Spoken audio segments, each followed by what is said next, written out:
teman-teman Youth GKI Kanan, semua bersyukur kalau hari ini hari Senin tanggal 4 Januari 2021 kita bisa sama-sama kembali.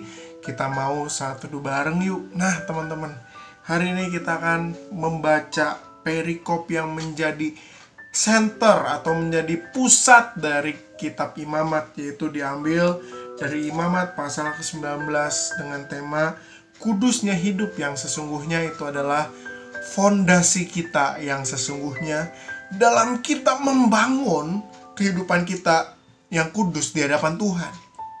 Itulah sebabnya teman-teman, mari kita memperhatikan dari ayat yang pertama hingga ayat yang keempat saja, yang sesungguhnya ini akan menggambarkan pasal 19 ini ke belakangnya dengan satu pemahaman bahwa hidup kita yang kudus ini karena dilandasi dengan pemahaman yang ada di dalam ayat yang pertama hingga ayat yang keempat. Mari kita sama-sama membukanya dan kita mempelajarinya bersama-sama. Demikian bunyi firman Tuhan. Tuhan berfirman kepada Musa, berbicaralah kepada segenap jemaah Israel dan katakanlah kepada mereka, kuduslah kamu, sebab aku Tuhan Allahmu kudus. Setiap orang di antara kamu haruslah menyegani ibunya dan ayahnya dan memelihara hari-hari sabatku. Akulah Tuhan Allahmu. Janganlah kamu berpaling kepada berhala-berhala dan janganlah kamu membuat bagimu dewa tuangan. Akulah Tuhan Allahmu. Nah teman-teman, di dalam awal tahun ini kita sungguh bersyukur karena Tuhan kembali mengingatkan kepada setiap kita bahwa kita perlu membangun hidup dan diri kita. Nah teman-teman, ketika kita sedang berjuang untuk membangun hidup dan diri kita, teman-teman, kita perlu memiliki satu fondasi yang tepat, satu fondasi yang benar. Bukan karena dipaksa oleh Bapak Ibu KTB, bukan karena disuruh-suruh oleh Koko Ivan atau Lause Yunita. Tetapi teman-teman, konsep kita untuk kita hidup kudus ini sesungguhnya karena Tuhan sendiri yang kita sembah, yang kita miliki itu kudus. Itulah sebabnya teman-teman, di dalam ayat kedua B dikatakan, kuduslah kamu sebab aku Tuhan Allahmu kudus. Tetapi teman-teman, di dalam ayat ketiga dan ayat keempat, di situ digambarkan bagaimana setiap kita dapat menyatakan kehidupan yang kudus itu, yaitu dengan memiliki, di ayat yang ketiga, memiliki satu rasa hormat kepada orang tua kita yang sesungguhnya menggambarkan relasi kita juga dengan orang-orang yang ada di sekitar kita. Bagaimana kita berlaku adil dan berlaku benar terhadap mereka, karena kita menyadari bahwa identitas kudus kita. Tetapi bukan hanya itu teman-teman, di dalam ayat yang keempat dikatakan, janganlah kamu berpaling kepada berhala-berhala dan janganlah kamu membuat bagimu dewa tuangan, yang sesungguhnya mau berbicara tentang kehidupan kerohanian teman-teman semua.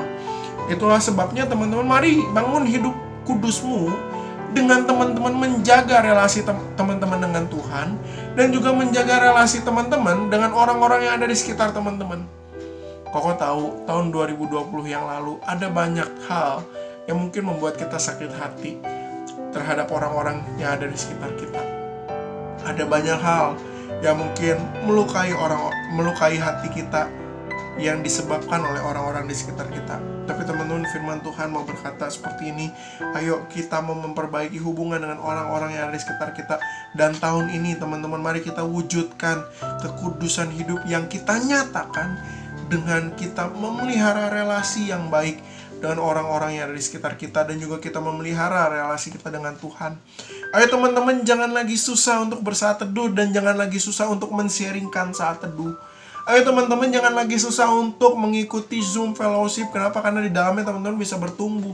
Ayo teman-teman, jangan susah mengikuti KTB, dan bagi setiap Bapak Ibu pemimpin KTB, jangan susah untuk memimpin KTB-mu. Teman-teman, ingatlah satu hal, bahwa Tuhan yang memanggil kita adalah kudus, juga rindu untuk kita memiliki hidup yang kudus.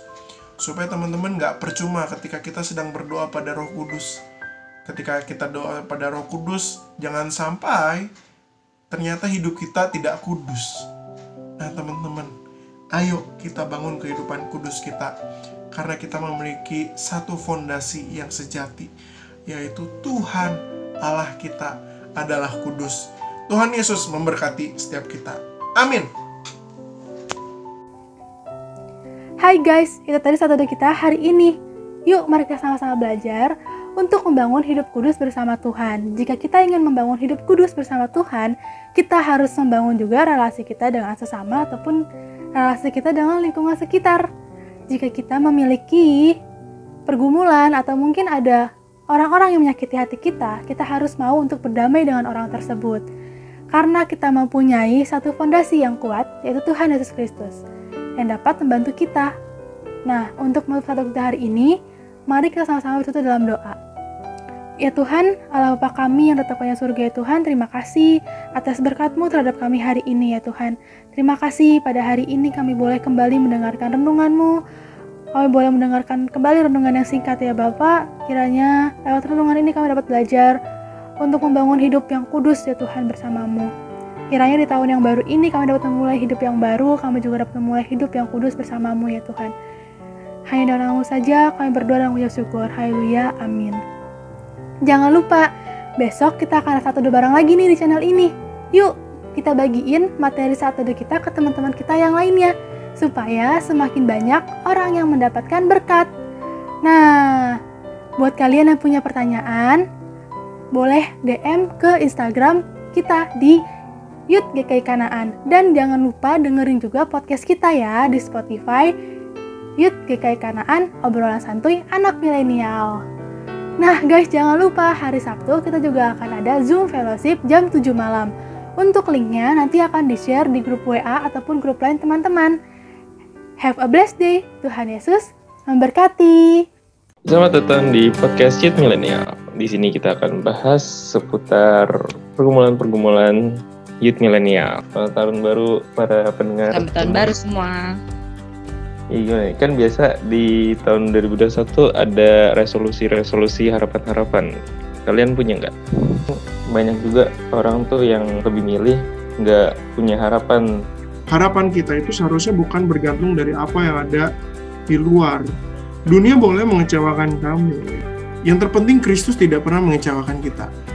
Ya, kalau kira masih ada lebih banyak lagi harapan-harapan lain yang tidak tertulis ya. Tapi mari kita lihat bahwa begini ya. Sesungguhnya penting buat kita anak muda tuh memelihara yang namanya pengharapannya.